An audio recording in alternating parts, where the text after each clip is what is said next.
शारदा और वंदना दोनों देवरानी और जेठानी थे और वो दोनों एक साथ एक ही घर में एक ही छत के नीचे रहते थे। दोनों में बिल्कुल भी नहीं बनती थी। आए दिन दोनों का झगड़ा होता रहता था क्योंकि वंदना की आदत थी चुपके चुपके दूसरों की बातें सुनना और इधर से उधर करना। वंदना, देखो ये सब बहुत हो गया, तुम्हें ये सब शोभा नहीं देता। तुम क्यों हमारी बातें सुनती हो और फिर वो सब तुम जाकर माँ जी को बता देती हो? ये बहुत गलत बात है। दीदी, मैंने कहाँ कुछ बताया, मैंने माँ जी को कुछ नहीं कहा, चाहे पूछ लो माँ जी से। मुझे सब पता है, बताया तो तुम्ही ने है, अब तुमसे बहस करने से कोई फायदा नहीं। इतना बोलकर शारदा वहां से चली जाती है। शारदा का पति मनीष जब घर लौटता है, सुनो जी, उस देवरानी वंदना के साथ मैं इस घर में और नहीं रह सकती।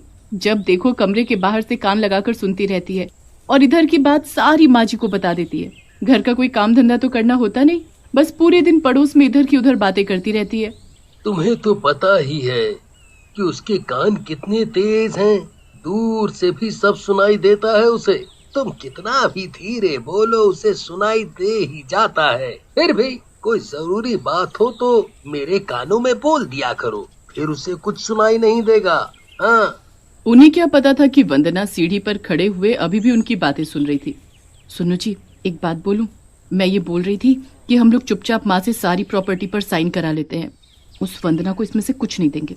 उसके बाद मैं उस वंदना को इस घर से जाने को बोल दूंगी।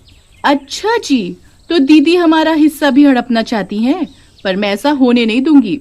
तभी वंदना से वहां रखा गमला हिल जाता है। शारदा को पता चल जाता है कि वंदना ने उसकी सारी बातें सुन ली है। वो जल्दी से दरवाजा खोलती है और वंदना को सीढ़ी से धक्का दे देती है। वंदना सीढ़ी से गिरते ही मर जाती है। ओफो, ये तुमने क्या किया? अब तुम्हें पुलिस से कोई नहीं बचा सकता शारदा। तुमने खून किया है, तुमने वंदना को मार दिया।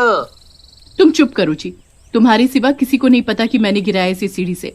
मैं यहाँ सीढ़ी पर पानी डाल देती हूँ जिससे सब समझेंगे कि ये पानी से फिसल कर ही गिरी है। शारदा सीढ़ी पर पानी डाल देती है और दोनों चुपचाप अपने कमरे में जाकर सो जाते हैं। सुबह होते ही सभी को पता चल जाता है कि वंदना सीढ़ी से फिसल कर मर गई। उसका पति चेतन उसका अंतिम संस्कार कर देता है। कुछ दिन बीत जाने के बाद मरी हुई वंदना चुड़ैल बन जाती है, वो भी 2 बड़े बड़े कानों के साथ। हाथी जैसे बड़े बड़े उसके 2 कान थे। मैंने ऐसा क्या बुरा किया जो मुझे ऐसी सजा मिली? एक तो चुड़ैल, ऊपर से ये इन बड़े बड़े कानों से मुझे बहुत आलस आ रहा है। तभी चुड़ैल को कुछ फुसफुसाने की आवाज सुनाई देती है। वो आवाज पड़ोस की मीना काकी की थी। मैंने अपनी बहू के खाने में ये जहर मिला दिया है, बस वो इसे खाते ही मर जाए, फिर मैं अपने बेटे की शादी किसी अमीर लड़की से करूंगी। अब मैं चली यहाँ से, कहीं कोई मुझे देख ना ले। चुड़ैल के कान बड़े तो हो ही गए थे, उसके सुनने की शक्ति भी बहुत तेज हो गई थी। उन्हीं बड़े कानों की वजह से चुड़ैल सब सुन लेती है। तभी मीना की बहू कीर्ति रसोई घर में खाना लेने आती है। इस खाने को मत खाना, ये खाना तुम्हारे खाने लायक नहीं है। चुड़ैल, चुड़ैल, कोई बचाओ मुझे, माँ जी बचाओ। तुम्हारी माँ तुम्हें बचाना नहीं, तुम्हें तो वो मारना चाहती है। उसने तुम्हारे इस खाने में जहर मिलाया है ताकि तुम इसे खाओ और मर जाओ। मेरी माँ जी मुझे क्यों मारने चली? वो तो मुझे बहुत प्यार करती है, मेरी अपनी माँ से भी ज्यादा। तुम ठहरी एक चुड़ैल, मैं चुड़ैल की बात पर क्यों विश्वास करूं?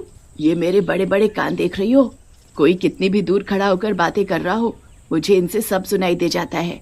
मैंने इन्हीं कानों से सुना, तुम्हारी सास अपने बेटे की दूसरी शादी करना चाहती है किसी अमीर लड़की से, इसलिए वो तुम्हें मारना चाहती है।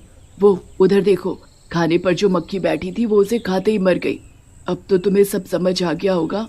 तुमने सही कहा, इस खाने में वाकई जहर है। मैं सोच भी नहीं सकती कि माँ जी मेरे साथ ऐसा करेंगी। वो मुझे जहर देकर मारना चाहती थी। तुम चुड़ैल तो हो, लेकिन अच्छी चुड़ैल हो। तुमने मेरी जान बचाई, इसके लिए तुम्हारा बहुत बहुत शुक्रिया। अगर आज ये खाना मैं खा लेती तो मेरे पेट में पल रहा मेरा बच्चा भी मर गया होता। अच्छा हुआ जो वक्त पर पता चल गया। खैर, अगर ये जहर वाला खाना तुमने बाहर भी फेंका तो कोई जानवर इसे खाने से मर भी सकता है, इसलिए ऐसा करो, ये खाना तुम मुझे दे दो, मैं इसे खा लेती हूँ। मैं तो चुड़ैल हूँ, पहले से ही मरी हुई, इसे खाने से मुझे कुछ नहीं होगा। चुड़ैल जहर वाला खाना खा लेती है, उसे वो जहर वाले खाने से कुछ नहीं होता। कीर्ति सारी बात अपने पति को बता देती है। वो अपनी पत्नी पर विश्वास करके अपनी माँ को खूब सुनाता है। तभी मीना को पता चलता है कि उसकी बहू पेट से है। वो अपनी गलती की माफी मांगती है और फिर कभी ऐसी हरकत नहीं करती। किसी की जान बचाकर कितना अच्छा लगता है, और मैंने तो 2 लोगों की जान बचाई। शुक्र है इस बड़े कानों ने सब सुन लिया और माँ बच्चे बच गए। आधी रात का वक्त था। चुड़ैल एक पेड़ पर सोई हुई थी।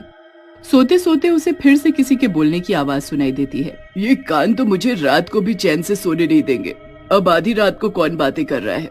जरा ध्यान से कान लगाकर सुनती हूँ। चुड़ैल कानों पर हाथ लगाती है और गौर से सुनती है। वो आवाज दो चोरों के बात करने की थी।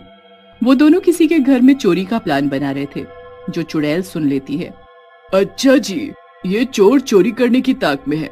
चलकर देखो तो ये चोर आखिर है कहाँ। थोड़ा दूर चलने पर वो चुड़ैल को दिख ही जाते हैं। ये तो दिखने में बहुत खतरनाक लगते हैं। पर मुझसे ज्यादा नहीं होंगे। जिस घर में तुम चोरी करने की बात कर रहे हो, उस घर को मैं अच्छे से जानती हूँ और उस घर में मैं कभी चोरी नहीं होने दूंगी। चोरों से पहले ही चुड़ैल वहाँ उस घर में पहुँच जाती है। उठ जाओ शामू, ये वक्त अब सोने का नहीं जागने का है। उठो जल्दी। चुड़ैल की आवाज सुनते ही उसकी पत्नी रेखा और विनोद जाग जाते हैं। चुड़ैल, विनोद हमारे घर में चुड़ैल। चुड़ैल के बड़े बड़े कानों को देखकर रेखा जोर जोर से हंसने लगती है। चुड़ैल को देख कहीं तुम्हारा दिमाग तो खराब नहीं हो गया? सामने मौत खड़ी है और इसे देखो, पागलों की तरह हंसे ही जा रही है। होश में आओ रेखा, सामने देखो, हमारे सामने चुड़ैल है, चुड़ैल। वो मुझे पता है। चुड़ैल के भी भला कोई हाथी जैसे बड़े बड़े कान होते हैं क्या? खूब हंसो हंसो हंसो। जब तुम्हारी सारी दौलत चोर लूट कर ले जाएंगे तब भी ऐसे ही हंसना। गुस्सा तो बहुत आ रहा है मुझे तुम पर। जी तो करता है कि अभी खा जाओ तुम्हें। अरे जिन कानों का तू मजाक उड़ा रही है, वो कान ही तुम्हारी संपत्ति बचाने आए हैं। क्या मतलब तुम्हारा? मेरे ये जो बड़े बड़े कान है ना, इनसे मैं दूर तक की क्या, अगर कोई अपने मन में कुछ बोले उसकी भी बात सुन लेती हूँ। मैं तो आराम से एक पेड़ पर सो रही थी, तभी मैंने दो शातिर चोरों को तुम्हारे घर में चोरी करने की बात को सुना और मैं तुम्हें यहाँ बताने चली आई। वो दोनों चोर आते ही होंगे, बस खबरदार रहो पहले से, क्योंकि उनके पास हथियार भी है। मुझे माफ कर देना, मैंने तुम्हारा मजाक उड़ाया। तुम तो हमारी मदद करने आई थी। फिर क्या था, चुड़ैल उनकी मदद करने के लिए तैयार हो जाती है। सभी लाइट बंद करके छुप जाते हैं और तभी वहाँ पर दो चोर अपना मुंह कपड़े से ढके हुए आते हैं। उनके हाथों में तेज धार वाले चाकू भी होते हैं। सुनो, अगर हमें किसी ने पकड़ने की कोशिश भी की तो उसके अंदर खोप देना ये चाकू, समझे? तभी चुड़ैल पीछे से दोनों चोरों को पकड़ लेती है और थप्पड़ ही थप्पड़ बजाती है उनके मुंह पर। वो उन्हें तब तक मारती है जब तक कि वो दोनों बेहोश नहीं हो गए। फिर चुड़ैल वहाँ से चली जाती है। विनोद पुलिस को बुलाकर चोरों को उनके हवाले कर देता है। एक दिन चुड़ैल बड़ी शांत बैठी थी, तभी उसके कानों में चारों तरफ से आने वाली आवाजें गूंजने लगती है। ये क्यों मुझे सबकी एक साथ आवाजें सुनाई दे रही हैं? इन आवाजों से मेरे कान फट जाएंगे। मैं क्या करूं? जी तो कर रहा है कि इन्हें अभी काट कर फेंक दूं। तभी चुड़ैल को उन आवाजों में एक आवाज अपने पति की सुनाई पड़ती है। ये आवाज तो मेरे पति की है। दूसरों की मदद करने के चक्कर में मैं ये भूल गई कि मेरी मौत कैसे हुई और क्यों हुई। मेरा भी एक घर है, मुझे और गौर से सुनना होगा कि आखिर ये बातें क्या कर रहे हैं। चुड़ैल अपने घर की तरफ जाती है। बाहर खड़ी होकर वो सब सुन लेती है। अच्छा, तो ये बात है, दीदी और भैया मेरे पति को घर से निकाल रहे हैं और मैंने अभी माँ जी के बारे में भी सुना कि वो अब इस दुनिया में नहीं है। मुझे तो लगता है कि दीदी और भैया ने मेरी तरह उन्हें भी जायदाद के लिए मार दिया होगा। अभी बताती हूँ इन्हें। चुड़ैल एक डंडा उठाती है और घर में घुसते ही शारदा और मनीष को उससे मारने लगती है। ये चुड़ैल कहाँ से आई और ये इन दोनों को क्यों मारे जा रही है? छोड़ दो इन्हें, मत मारो। इन्होंने मुझे तुमसे अलग किया और तो और इन दोनों ने लालच में आकर माँ जी को भी मार डाला। तुम्हें घर से निकालकर पूरी जायदाद हड़पना चाहते थे इसलिए। पर तुम हो कौन? मेरा तुमसे क्या वास्ता? और माँ के बारे में तुम इतना सब कैसे जानती हो? चुड़ैल अपने पति को सब बता देती है कि उनके भैया भाभी ने मिलकर उसे मारा, सीढ़ी से जानबूझकर धक्का दिया। इन बड़े बड़े कानों से मुझे सुनने की ज्यादा शक्ति मिली और मैं तुम्हारी मदद कर पाई। चेतन, इन दोनों को पुलिस के हवाले कर दो। चेतन चुड़ैल की बात मानते हुए पुलिस को बुलाता है और दोनों को जेल भेज देता है।